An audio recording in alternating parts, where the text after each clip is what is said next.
Texans fans, good morning. That would be Sarge.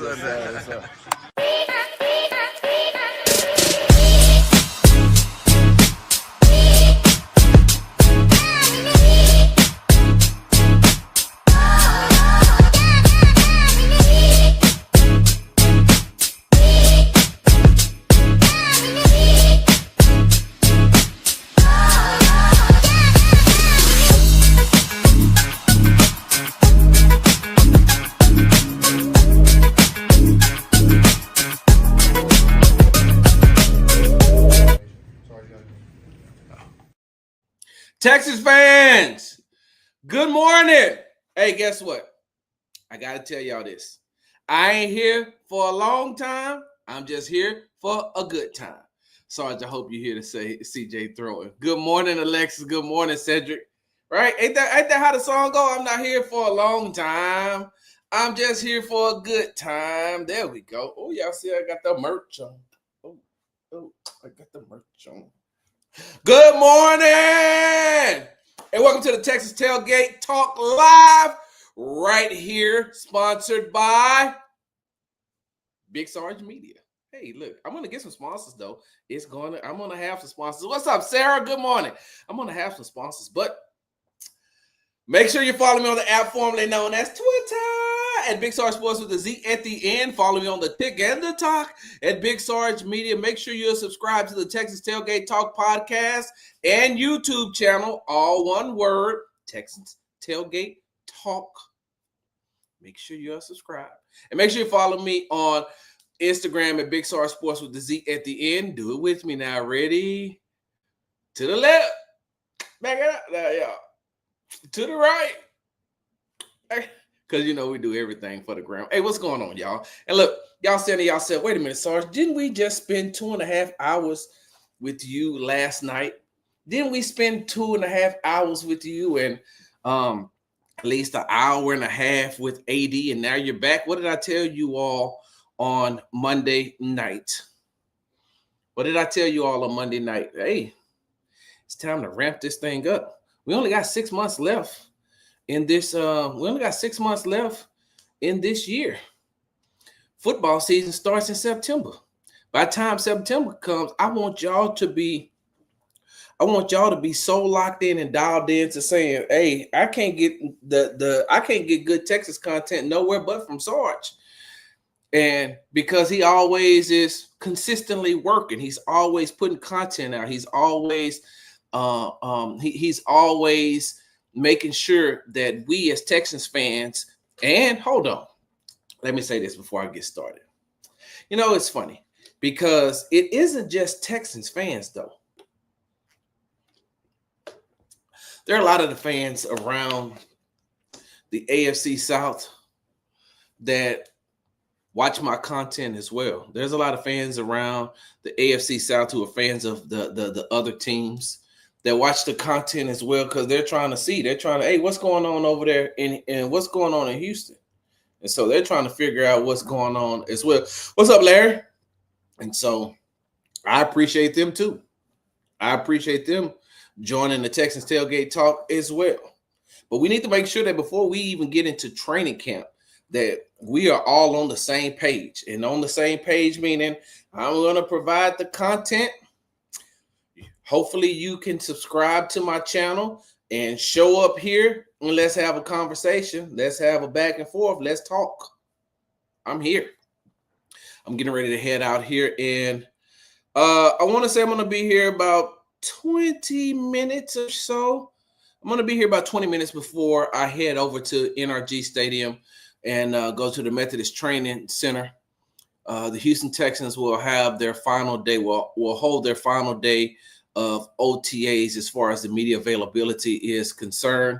Ramadis, what's going on as far as the media availability is concerned before they get ready for mandatory mini camp on next week?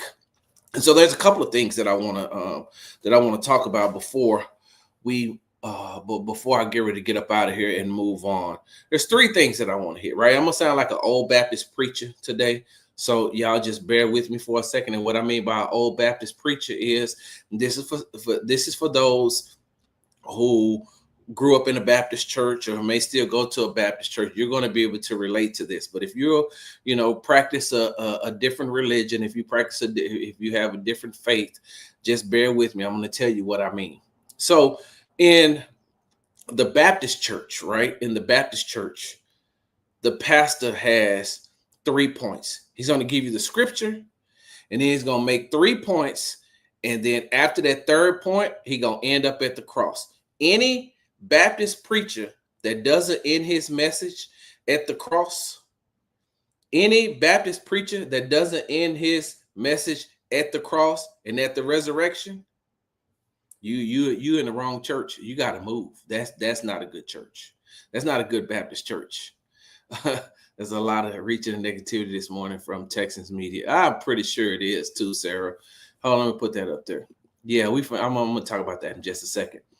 But if you go to a Baptist church and they don't end the sermon at the cross and at the resurrection, because you need to be able to hear, he died. He died. Oh, yes, he died. But on the third day morning, he got up and he rose with all power in his hands.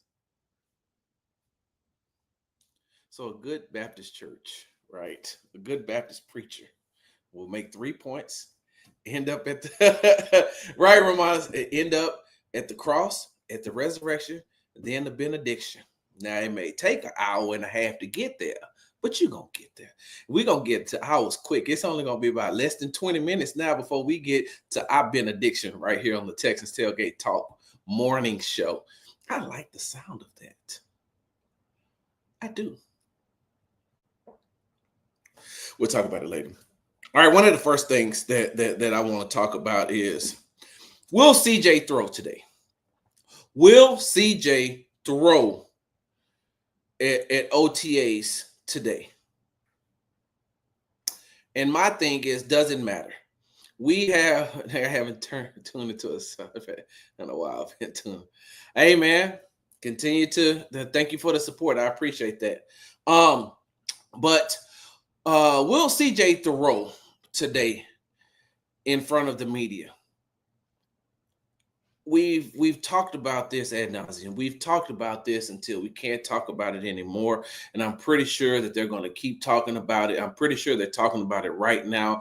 Pretty sure a lot of content creators are talking about it. I'm pretty sure they're talking about it on the radio. CJ has to throw. Is CJ going to throw today? Is CJ going to throw today? Now, to be honest with you, it don't even matter. It does not matter. We've talked about that. We talked about that we talked about that on Monday night. We talked about that with AD from the H-Town Rundown. It doesn't matter, y'all. It does not matter unless they're saying he's not throwing because he has a severe injury. It does not matter, y'all. Don't let these people pump y'all heads up into believing that it's very important that CJ throws at voluntary OTAs. It's not. It's not.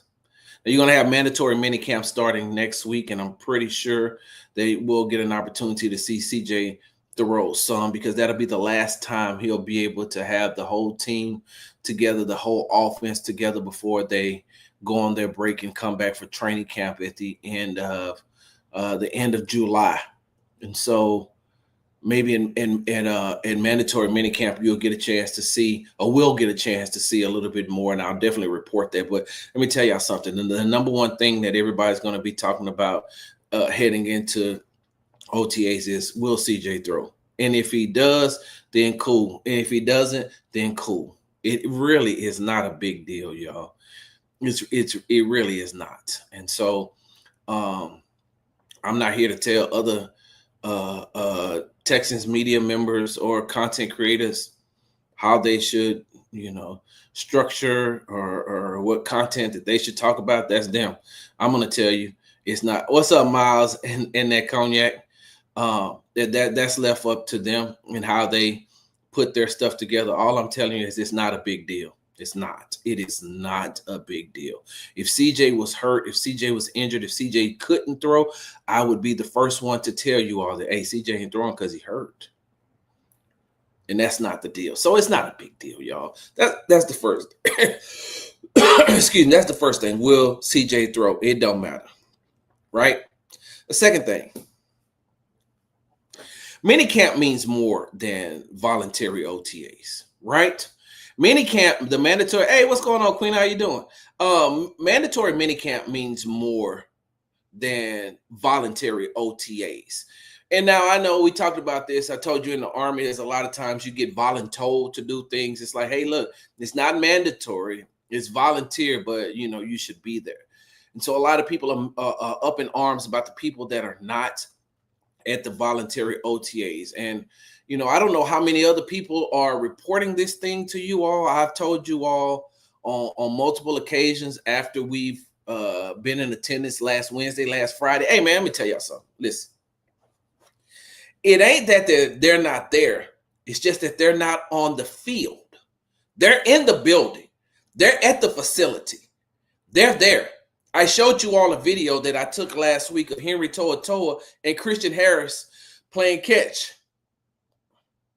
Appreciate that, Showtime 409. I showed you Henry Toa and Christian Harris playing catch. And of course, everybody reported, hey, Christian Harris is not here at voluntary OTAs. You're right. He was not practicing, or he was not a part of the team drills or the team activities, but he was there getting treatment. Jimmy Ward put up a video showing you all of him getting treatment. Give me 1 second, y'all. I didn't even check to see if this thing.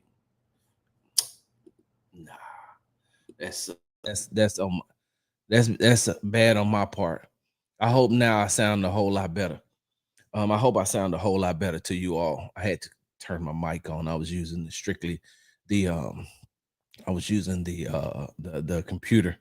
Now I need to. What's up, Senior Boble?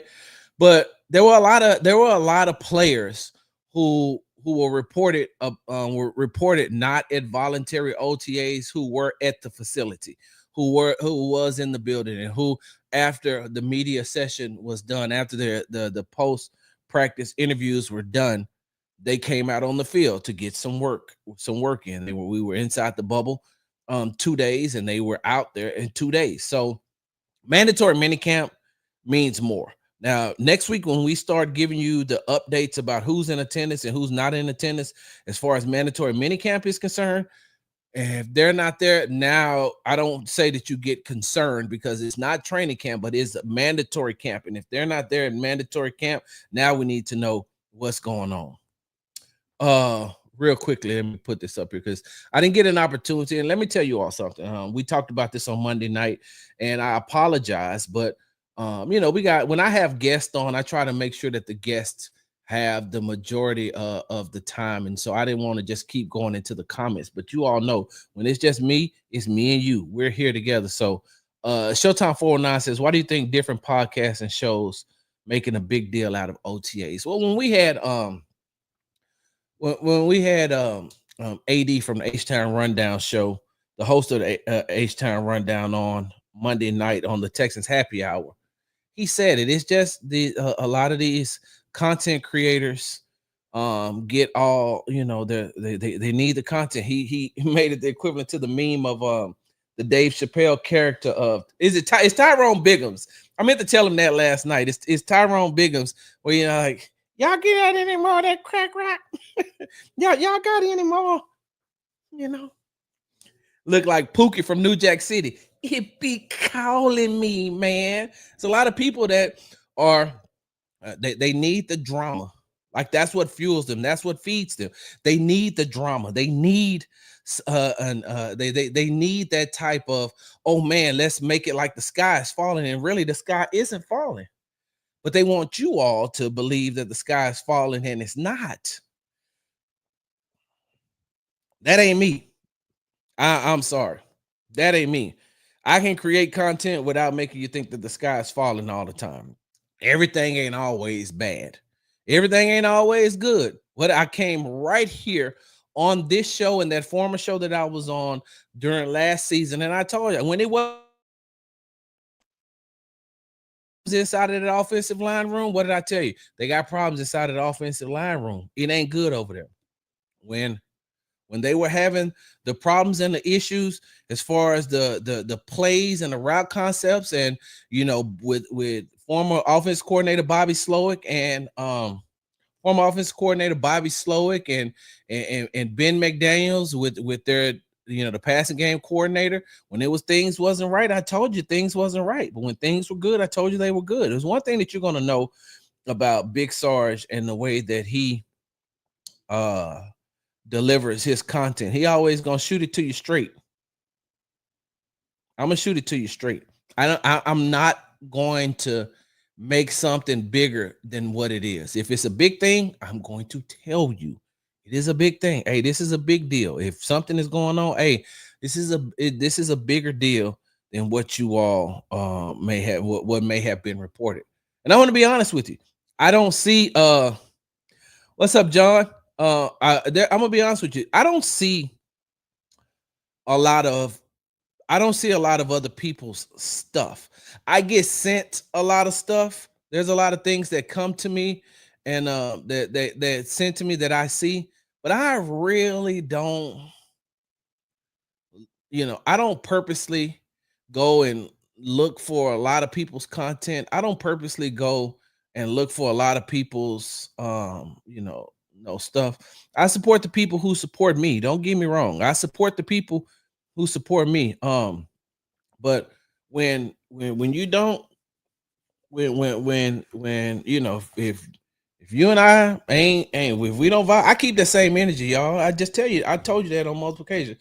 I keep that same energy. So I'm saying that to say I don't really see a lot of other people's content, so I don't know how many of them are saying that the sky is falling. I don't know how many of them are reporting those things. I've seen some things have been sent to me, and I just be like, nah, that ain't me.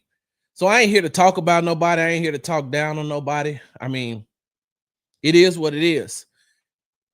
That's what they're reporting, and that's what you're seeing. If you have a question for me, I'm going to tell you what I'm seeing. I'm going to tell you from my perspective and from my view, and I'm going to tell you, I'm in the, I'm there. I'm in the building as well, and I'm going to tell you exactly what I see, and I'm going to report what I see. And on the flip side, I'm going to tell you all something real quickly, right? And then I'm going to hop back into that. Hey, man, this media game is a competition. And we talk about how competitive Will Anderson Jr. is. We talk about how competitive CJ is. We talk about how competitive Kamara Lassiter is. We talk about how competitive Derek Stingley Jr., so forth and so on. We talk about how competitive they are. Hey, I'm just as competitive. When it comes to this Texans media, I feel like I'm number one. There's other people who may not think that. Hell, some people may not even have me on their list. I don't care. For me, I'm competing. I want to be number one.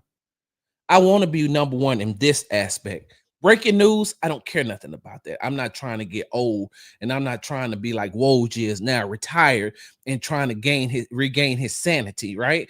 I'm not a breaking news type guy. That's not ever going to be me. But then when it comes to this right here, I'm trying to be number one. And in my mind, I am number one. So, nah, I don't see a lot of people's stuff. Like I said, I see the people stuff who support me. And then when things come, and I'm only telling you all this. The only reason I stopped talking about I'm only telling you all this to say that I don't know what other people are reporting. I don't know how they structure their stuff. And so if that's what you're getting from over there and you're saying, hey, Sarge, this is what they're saying, then cool, that's what they're saying. I'm telling you what I'm seeing and what I'm being told and my sources. Now, mandatory minicamp is what's going to be the most important thing. What's going on, Texans Tangent? What's up, Tay? DQ, what's going on? Larry, hold on real quick. Larry, can you can you express can you expound on that? Can Pop do that for the Texans fans? Expound on that for me. So the first point I made is, will CJ throw? It does not matter in voluntary OTAs. Minicamp means more than voluntary OTAs. What's up, Marcus? It means more than voluntary OTAs. So next week, we start taking attendance for this mandatory minicamp, and you don't see some names there, I'm gonna be one of the first. There'll be others reporting, but there's gonna be one of the first that grab my roster, just like this. Grab this roster right here and say, here, here, here, here, here, here. not here, not here. And then I'm gonna come back and report it. Hey, look, mandatory minicamp started. This person wasn't in attendance. And then we're gonna ask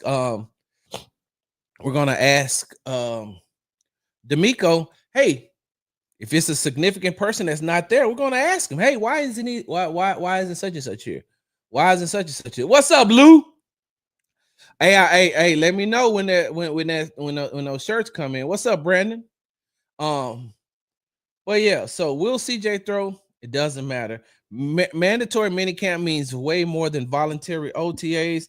And the last thing that I want to talk about for those of y'all who just joining the show, I said that I got three things this morning. I'm going to be like a Baptist preacher. You know, a Baptist preacher give you the scripture, give you the 3 points, talk about the cross and the resurrection, and then we're going home, right?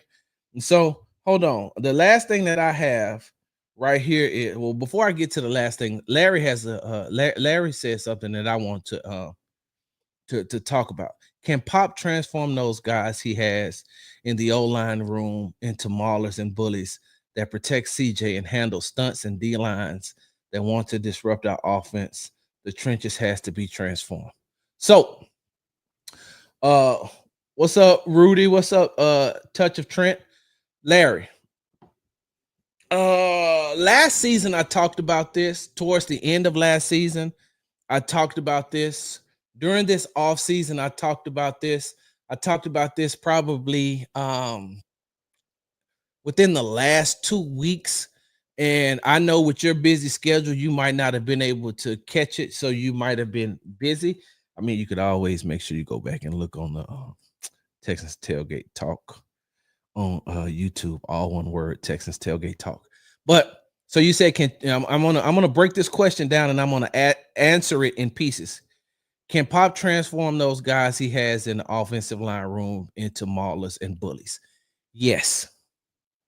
And the reason why I say that is because of the respect that the offensive linemen have for Cole. Even the ones that aren't here anymore last season, they spoke very highly of Cole Popovich. And I think that you remember last week at OTAs, it had to be Friday. I was like, hey, it looks like Cole Popovich is ready to put on a uniform and get out here and show these guys some of the techniques he's trying to teach them. And so they buy in to Cole. If you get an opportunity, go to the Texans Tailgate Texas Tailgate Talk YouTube page. Click on that Juice Scruggs. Click on that Juice Scruggs interview that I had and listen to what Juice has to say about Cole Popovich. Now, yes, he can turn. They totally believe and they buy into him. Not only do they buy into him, because Cole speaks so highly of Nick Caley as a person, they're buying into Nick Caley as well. And so you said, can Pop transform those guys he has in the offensive line room into maulers and bullies? Answer that part. That protect CJ and handle stunts and D lines that want to disrupt our offense. The trenches has to be transformed. That protects CJ and handle stunts and D lines. The reason why I prefaced my statement by saying about what I talked about last season and what I talked about this past off season within the last 2 weeks is, yes, in that offensive line room, the one thing, the reason why, and like some of you all have heard this before, I'm gonna sound like a broken record. One of the reasons why D'Amico Ryans kept saying one voice, after the season was ended, he kept saying, I need one voice, I need one voice, I need one voice, I need one voice, I need one voice, right? He kept saying that. And the reason why he kept saying that was because there was too much disruption in the offensive line room. There was too much disruption in the offensive line room, too many voices in the offensive line room. That's why I made the statement after Laramie got traded. I said, y'all want Laramie to be a coach when Laramie is just a player. So he can lead by example on the field, but he can't coach these guys because they have coaches, and then they have the coaches that are not seeing eye to eye on a lot of things. And the conundrum in which the offensive linemen were getting caught up in is that, one, Chris Strausser was telling them one thing, right? Cole Popovich was telling them the other thing. Cole Popovich's way was the right way to fix everything. But if it wasn't coming from Chris Strausser, who controls the playing time and who has the one-on-one meetings with, at the time, former offense coordinator Bobby Slowick, and with um uh Ben McDaniels, who's the pass game coordinator. And I can't remember who was the run game coordinator last year, but there were times that in the rooms, Chris Strausser wasn't going to be able to be in that room. So when they were in the position rooms, Chris Strausser was saying, "Hey, this is how we can stop this thing," right? I mean, I'm sorry, Cole Popovich was saying, "This is how we can stop this thing." But if Chris Strausser didn't buy into it and didn't believe it, now you have these two, and then you got the player sitting there like, "Hey, what he's saying is right, and I want to do it this way. But if I do it this way, then he's gonna think that I'm not doing it his way, and then he gonna pull me off the field." So I let me try to see if I can balance between the two to try to make it work. But it was too many voices in that offensive line room. D'Amico was like, this season, "Hey, we're not having that. I need one voice. And you see who's here and who's not. Hey, need one voice." I also said that if D'Amico was one of those guys who didn't care about disruptions in throughout the season, causing disruptions throughout the season, he'd have fired Chris Strausser during the season. So when you look at what they're doing now, you look at these guys and the way that Cole Popovich's attitude spills over to players like uh Blake Fisher. You can see a different attitude, just like what Juice Scruggs told me last week. Juice Scruggs. Um Ursery is going to probably take on Cole Popovich's entire demeanor, and you're gonna see somebody that's gonna be totally different. Now, when it comes to the new guys, I don't know. I haven't had an opportunity to speak with Laken Tomlinson, Ed Ingram, Trent Brown, Cam Robinson, like on a one-on-one perspective. I don't know. I don't know these guys' game, but just watching the way that these other guys are moving, even up to and including a Ladarius Henderson. When I'm looking at these other guys during OTAs, you could just tell that there is something different. So, Larry, yes, the offensive line will be turned, and it has a lot to do with Nick what Nick Caley's offensive philosophy is going to be. And I think during his introductory press conference, he talked about wanting to run the ball more, and that's going to, because Nick Caley knows what Cole Popovich can do, because he know who Cole Popovich learned from up in New England. And so it isn't like they got somebody in that room that doesn't know what that doesn't know what he's doing. He definitely knows what he's doing. Now, I wouldn't put him up there with the offensive line coach from the Philadelphia Eagles, but Cole Popovich is one of those guys who buys into the system, believes in the system, and has the players believe in him because they know, they've been around him long enough to know he knows what he's talking about. All right, so the last thing that I was gonna say though, last thing that I was saying was more reps for the rookies during today. That's one thing that I'm going to observe on Tuesday is more reps for these rookies who are still getting acclimated to being in the NFL. What are they, like 1 or 2 months removed from being drafted into the NFL? So they're still learning how to be a player in the NFL, going from their daily routines, putting their schedules together, making sure that they're doing the right things, learning how to read, NFL playbook, knowing what it takes as far as nutrition is concerned, knowing what it takes, as far as weight room is concerned, film study, and then you take all of that, and now we're on the field, and now I'm learning whole new. Learning. It's like I'm a freshman in college again, learning all new things on how and what this team wants to do and how they want to do it. And so these reps and these reps for these rookies in OTAs is very helpful as they move into training camp. Something that I think they'll be ready for. And so I got to get ready to get up out of here. Let me hit some of these. What time does OTA start today? 9:30 is when we're supposed to be there.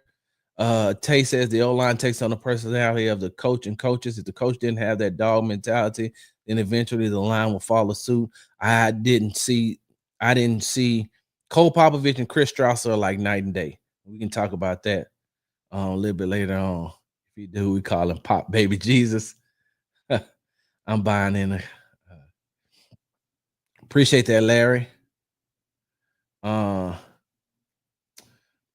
see what Miles and that cognac.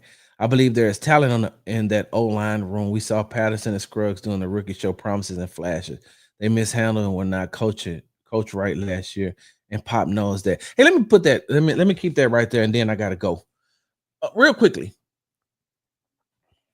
So I seen what the Houston Texans did as far as going out and getting veteran depth along that offensive line, but I believe that depth, right? That depth and those veterans that they brought in, like Laken Tomlinson, Ed Ingram, Trent Brown.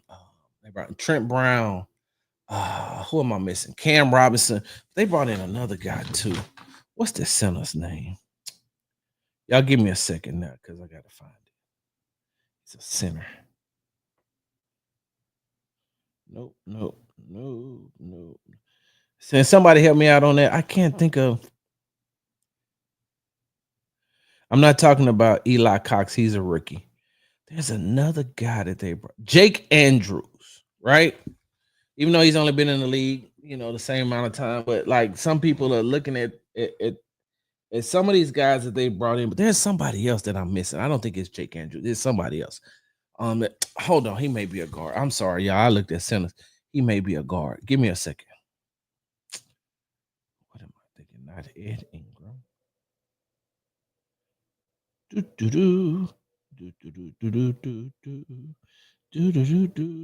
No. Why am I not? Let me go over here and get down some of these big boy numbers. Nope, I'm not thinking Jake Andrews. I'm not thinking Ed.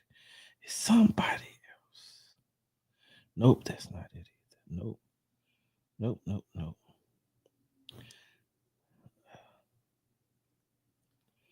Zach Thomas. I'll find it, y'all. But because I got to get up out of here. But so I believe that they got the what they went out and did was they said, okay, so we're going to need this veteran depth until we can get our young guys up to speed with what Nick Caley wants to do and under Cole Popovich's watch. And then I think you'll see that next iteration starting in 2026. You'll see that next iteration of Houston Texans offensive linemen being in that system, going into this system for their second year, but getting more years under their belt. And so you want to have these guys, you want to bring in these guys like those veteran offensive linemen that I talked about. You bring them in because they can pick up on the verbiage and the lingo and the language of being in the NFL quicker than some of these other guys can. Thank you, Sarah. That was the offensive line coach that Cole Popovich learned under when he was in New England. Appreciate that. Sound like it was technique. Hey, man, not too complicated. Hey, I don't know if you've heard me talk about him as much as I have. I have talked about, he is a guy that I am looking at, and if he doesn't make an impact and stays with the Texans, he's going to find him a home somewhere in the NFL. I even asked Ariante about him because they both went to Minnesota together, and we're talking about Daniel Jackson, the wide receiver out of Minnesota. I asked Ariante about him because, hey, I'm telling you, he's one of the guys that I watch a lot when I'm out there. He's a good route runner. He's a good route runner. The wide receiver room may be a little bit crowded for him to make it for the Houston Texans, but if not, he's going to find a job somewhere because that young man can play. Appreciate that, Sarge. I don't like looking back, but what I want to know, who and how they presented the idea to put Shaq Mason in their lineup in Kansas City. That still pisses me off. Hey, Larry, I talked about that too. I talked about three things that 3 things that if D'Amico Ryans could do all over again, it's one of those shows in there too, that if he could do all over again, I think that he would not have played Shaq Mason. Yeah, let me get ready to get up out there. Maybe I'm trying to think, maybe to me, those vets were brought in to bridge the gap for the young guys to learn from. Yeah, both what to and what not to do when it comes to their. That's exactly what I was saying, Tay. Even Andrews could help install Pop's direction, not quite with NFL experience, but with Pop style. Exactly. So I got to get up out of here, y'all. Don't worry though. Y'all know that I got you all covered. I got you all covered today, coming out of OTAs over at the Methodist Training Center. Make sure you are follow me on the app formerly known as Twitter at Big Sarge Sports with the Z at the end. Follow me on the Tick and the Talk at Big Sarge Media. Make sure you subscribe to the Texans Tailgate Talk podcast and YouTube page. All one word, Texans Tailgate Talk. And make sure you follow me on Instagram at Big Sarge Sports with the Z at the end. Because, you know, we do everything for the gram. And y'all have a great effing day. Hey, man, if don't nobody else tell y'all today, hey, Big Sarge love you. Big Sarge care for you. Big Sarge want to see nothing but the best for you. So if ain't nobody else going to tell you, I'll tell you. If you up and you can hear my voice and you can see me, if you can see me or you can hear my voice, hey, let me tell you all something. You won half the battle. Now the rest of the day is how you make it. No matter what comes, what happens, whatever comes your way, how you receive that and how you react to that. One of the things that I pray every morning when I wake up, right? When I wake up, one of the things I say a prayer, and what's included in that prayer is, God, please control my actions, my interactions, and my reactions, my lips, my tongue, my words, my mouth. My actions, my actions, my interactions, and my reactions. I'm praying for that for the people that I'm going to encounter who's going to mean me no good, who wants me to fail, or who wants me to be along with them in misery. Hey, God, you got to protect me from that because I may not react the way that I should react. My lips, my tongue, my words, and my mouth, because I know I can get fly at the mouth, but I don't mind fighting if I have to. I don't mind fighting. That means win or loss. I don't care. I don't mind. And I know if you keep popping off at the mouth at me, I'm gonna pop off at the mouth at you. And then now we got to do something. Something has to happen. But if you pray like I do, hey, God, control that. Please help me to process the things that I want to say before they come out of my mouth. And then now, if I do that, if I respond in any type of negative way towards the negativity that comes to me, then that's on me. Because I prayed and asked that he would help me. But how I react is on me. So that's all I'm telling you all. That you've made it. You made it. You're up. And no matter what happens the rest of the day, I want you to have a good day. Big Sarge, I'm out. Big Sarge.